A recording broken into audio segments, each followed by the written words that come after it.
बात अब करेंगे बांग्लादेश की। सवाल यही कि आखिर यूनुस अब डर गए क्या, क्योंकि शेख हसीना को वहां पर रैली की अनुमति अब नहीं मिली है।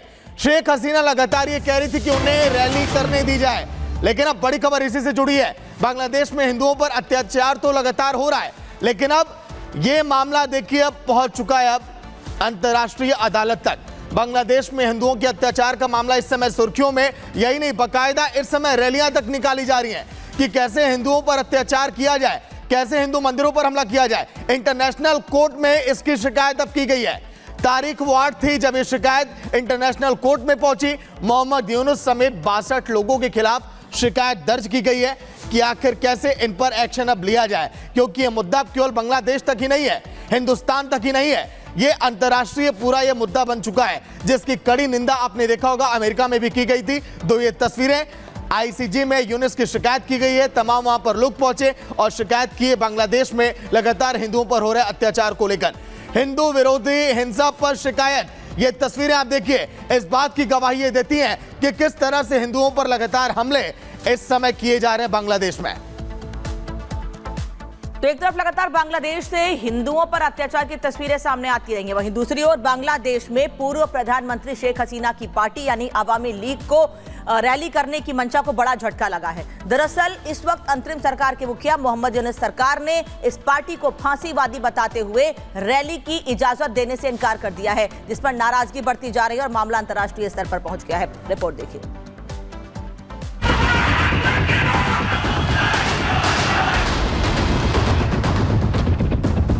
पहले चुनी हुई सरकार के खिलाफ बगावत, फिर पूरे देश में हिंसा, अल्पसंख्यकों पर अत्याचार और अब शेख हसीना की पार्टी की रैली पर रोक। ये बांग्लादेश की अंतरिम सरकार के मुखिया हैं मोहम्मद यूनुस। अंतरिम सरकार बनते ही देश में लोकतंत्र की दुहाई दे रहे थे, ऐसी ऐसी डींगे हाँकते नजर आए जैसे मानवता के सच्चे पुजारी हो। लेकिन कुछ ही दिनों में इनका भी नकाब उतरा और अब असली चेहरा सामने है। बांग्लादेश में हिंदुओं के खिलाफ जो अत्याचार शुरू हुआ वो अब भी जारी है और अब तो हिंदुओं के खिलाफ मुहिम में सेना भी शामिल हो गई। कुल मिलाकर अंतरिम सरकार का फांसीवादी रवैया पूरी दुनिया देख रही है, लेकिन अंतरिम सरकार के मुखिया लोकतांत्रिक तरीके से चुनी गई पीएम शेख हसीना की पार्टी को फांसीवादी बता रहे हैं। उनकी पार्टी आवामी लीग की रैली पर रोक लगा रहे हैं। दरअसल आज यानी 10 नवंबर को शेख हसीना की पार्टी ने ढाका में एक रैली का आयोजन किया, लेकिन इस रैली को लेकर अंतरिम सरकार भड़क उठी।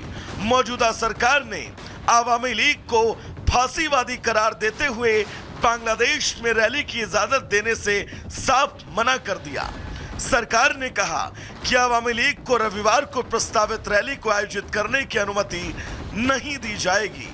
मुख्य सलाहकार यूनुस के प्रेस सचिव शफीकुल आलम ने सोशल मीडिया पर लिखा, आवामी लीग अपने मौजूदा स्वरूप में एक फांसीवादी पार्टी है। किसी भी सूरत में इस पार्टी को बांग्लादेश में विरोध प्रदर्शन करने की अनुमति नहीं दी जाएगी। जो भी व्यक्ति सामूहिक हत्यारे और तानाशाह शेख हसीना से आदेश लेकर रैली, सभा और जुलूस आयोजित करने की कोशिश करेगा, उसे कानून लागू करने वाली एजेंसियों की पूरी सख्ती का सामना करना पड़ेगा।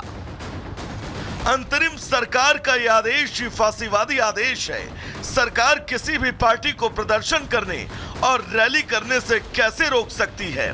खुद फांसीवादी रवैया अपनाकर लोगों को फांसीवादी होने का सर्टिफिकेट बांट रही है। अब देखना दिलचस्प रहेगा कि आवामी लीग अंतरिम सरकार की धमकी से डरती है या फिर डट कर उसका मुकाबला करती है। Bureau report, Republic Bharat. यहाँ भारतीय जनता पार्टी की सरकार एक बार फिर से बनने जा रही है। जनता का मैंडेट आ जाने दीजिए, इनको भी समझ आ रही है। तो महाराष्ट्र विधानसभा चुनाव से जुड़ी बड़ी अपडेट आपको दे रहे हैं। 288 सीटों वाले महाराष्ट्र में आज बीजेपी अपना घोषणा पत्र जारी करेगी। कैसे एक एक सीटों पर पकड़ बेहतर बनाई जाए, लेकिन घोषणा पत्र में कई बड़ी बातें हो सकती हैं। चाहे हम बात करें महिलाओं को लेकर, किसानों को लेकर, गरीबों को लेकर, रोजगार को लेकर, क्योंकि बीजेपी अपना दबदबा महाराष्ट्र में कायम रखना चाहती है। संदीप इस वक्त हमारे साथ जुड़े हैं, संदीप का रुख कर लेते हैं। संदीप, आज घोषणा पत्र जारी होने वाला है भारतीय जनता पार्टी का, सबकी नजरें इस पर होंगी, क्या अपडेट? जी निश्चित रूप से तैयारियां जो है वो जोरों शोरों से, मैं तस्वीरें दिखा रहा हूं ये सोफिटेल होटल की। यहीं पर गृह मंत्री अमित शाह जो है वो कुछ ही देर में पहुंचने वाले हैं। तस्वीरें देखिए कि मुंबई बीजेपी के अध्यक्ष आशीष शेलार आपको दिखाई देते होंगे।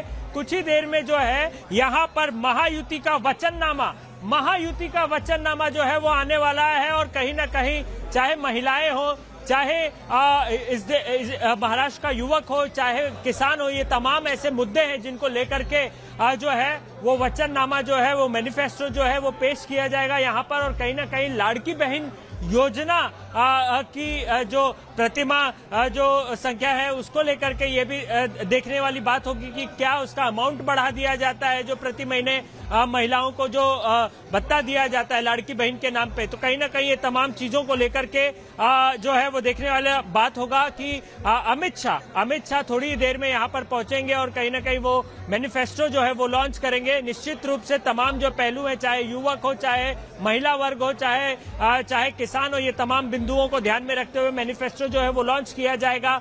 कांग्रेस पार्टी की जो महालक्ष्मी योजना है उसका जवाब कैसे दिया जाएगा, ये देखने वाली बात होगी, क्योंकि महालक्ष्मी योजना को लेकर के काफी भारतीय जनता पार्टी में और महायुति के नेताओं ने जो है उसके खिलाफ आवाज उठाई है। कहा है कि उस वजह से जो है राज्य की ट्रेजरी पे बहुत असर पड़ेगा। तो ये तमाम ऐसे बिंदु है जिसको लेकर के जो है प्रेस कॉन्फ्रेंस की जाएगी और किन किन मुद्दों को लेकर के अमित शाह बात करेंगे, देखने वाली बात होगी। महिलाओं को क्या मिलेगा, बच्चों को क्या मिलेगा, इसके साथ साथ वरिष्ठ नागरिक जो सीनियर सिटीजन है उनके लिए क्या प्रावधान होगा मैनिफेस्टो में। उसके अलावा जो है जो किसान वर्ग है महाराष्ट्र का, क्या किसान की लोन माफी की जाएगी, ये तमाम ऐसे मुद्दे जिनको लेकर के मैनिफेस्टो में कहीं ना कहीं उन्हें चिन्हित किया जाएगा। तो ऐसे विषयों को लेकर के कहीं ना कहीं अमित शाह जो है वो प्रेस कॉन्फ्रेंस करेंगे और महायुति की संयुक्त जो है वो संयुक्त जो है मैनिफेस्टो लॉन्च की जाएगी। ठीक है संदीप, धन्यवाद आपका इस तमाम जानकारी के लिए। आगे भी आपसे अपडेट लेते रहेंगे।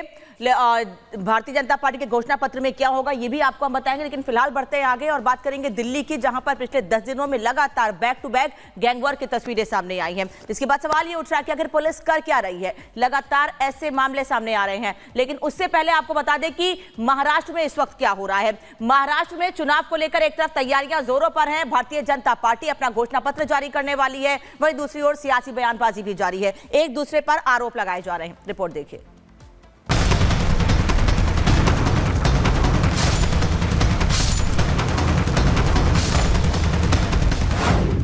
महाराष्ट्र में सियासत आर पार,